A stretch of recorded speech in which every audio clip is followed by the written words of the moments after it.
বৰ্তমান বনভোজৰ সময়, বৰ্তমান আনন্দ উল্লাস কৰাৰ সময়। বন্ধুসকল, আপোনালোকে যেতিয়া বনভোজ খাবলৈকে যাব বা আপোনালোকে যেতিয়া আনন্দ উল্লাস কৰিবলৈকে যাব, আপোনালোকে যেতিয়া আপোনালোকৰ পৰিয়াল সহিতে বনভোজ খাবলৈকে জানুৱাৰী বুলি যাব, তেতিয়া কেইটামান কথাত অধিক গুৰুত্ব প্ৰদান কৰিব যে আপোনালোকে যেতিয়া আপোনালোকৰ ঘৰখন অকলে এৰি থৈ গোটেইবোৰ পৰিয়াল সহিতে যেতিয়া বনভোজ খাবলৈকে আঁতৰলৈকে বা দূৰলৈকে যাব, তেতিয়া হয়তো কোনোবা দুষ্কৃতিকাৰীয়ে আপোনাৰ ঘৰখনৰ ওপৰত আক্ৰমণ কৰিব পাৰে। অৰ্থাৎ সাম্প্ৰতিক সময়ত বা বৰ্তমান সময়ত চুৰ বা ডকাইতৰ উৎপাত বৃদ্ধি পাইছে। গতিকে আপোনালোকে অধিক বিশ্বাস কৰি কাৰোবাৰ হাতত ঘৰখন এৰি থৈ যোৱাৰ আগত এশবাৰ চিন্তা কৰিব, যাতে আপোনালোকৰ ঘৰখনত কোনো ধৰণৰ দুষ্কৃতিকাৰীয়ে আক্ৰমণ কৰিব নোৱাৰে বা আপোনালোকে নথকাৰ সুযোগ লৈ যাতে কোনেও চুৰি বা ডকাইতিৰ দৰে সাংঘাতিক ঘটনা সংঘটিত কৰিব নোৱাৰে, তাৰ বাবে আপোনালোকে গুৰুত্ব প্ৰদান কৰিব। আমি আনন্দ উল্লাস কৰিব লাগিব, আমি ফূৰ্তিও কৰিব লাগিব, আমি বনভোজো খাব লাগিব, কিন্তু ঘৰখন এৰি থৈ যোৱাৰ আগত হয়তো চুৰ বা ডকাইতে সুযোগ গ্ৰহণো কৰিব পাৰে। তাৰ বাবে আপোনালোকে যি ধৰণে পাৰে ঘৰখন অকলে এৰি থৈ নাযাবৰ বাবে চেষ্টা কৰিব। আৰু এটা কথা এইখিনিতে আপোনালোকক কওঁ যে আপোনালোকে যেতিয়া বনভোজ খাবলৈকে যাব বা আনন্দ ফূৰ্তি কৰিবলৈকে যাব, তেতিয়া অতিমাত্ৰা মদ্যপান আপোনালোকে নকৰিব।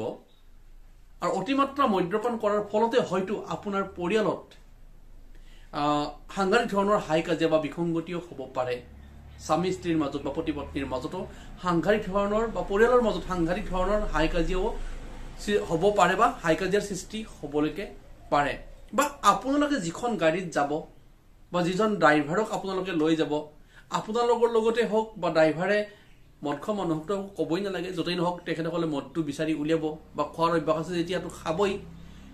তেখেতসকলেও যাতে অতিমাত্ৰা মদ্যপান কৰি গাড়ী নচলাই, ড্ৰাইভাৰসকলক কৈছো, তাৰ বাবে আপোনালোকে গুৰুত্ব প্ৰদান কৰিব।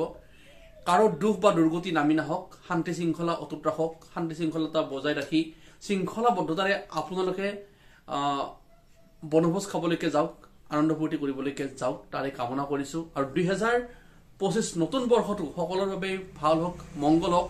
কেৱল যে 2025 বৰ্ষতে মংগল হ'ব লাগে তেনেকুৱা নহয়, অনাগত দিনসমূহ আপোনালোকৰ সুখে শান্তিৰে পাৰ হওক, সুখ সমৃদ্ধিশালী হওক, অনাবিল সুখেৰে ভৰি পৰক, তাৰে মই কামনা কৰিছো। গতিকে অনুৰোধ এটাই মাথো, আপোনালোকে যেতিয়া বনভোজ খাবলৈকে যাব বা আনন্দ ফূৰ্তি কৰিবলৈকে যাব, তেতিয়া ঘৰখনৰ কথা এবাৰ চিন্তা কৰিব। সপৰিয়ালে যেতিয়া যাব, ঘৰখন কাক দি যাব, কাৰ হাতত অৰ্পণ কৰি যাব, যাতে চুৰি বা ডকাইতিৰ দৰে সাংঘাতিক ঘটনা সংঘটিত নহয়, তাৰ প্ৰতি আপোনালোকে লক্ষ্য ৰাখিব। সদায় সজাগ আৰু সতৰ্ক হৈ চলিব। লগতে বনভোজস্থলীত আপোনালোকে প্লাষ্টিকৰ বৰ্জিত সামগ্ৰীসমূহ এৰি থৈ নাহিব, যথাস্থানত আপোনালোকে পেলাই থৈ আহিব। আৰু যাতে অতিমাত্ৰা মদ্যপান কৰি বিসংগতি নহয়, কাৰোৰ মাজত সমস্যাৰ সৃষ্টি নহয়, হাই কাজিয়া নহয়, তাৰ বাবে মই বিনম্ৰতাৰে অনুৰোধ কৰিছো। ধন্যবাদ।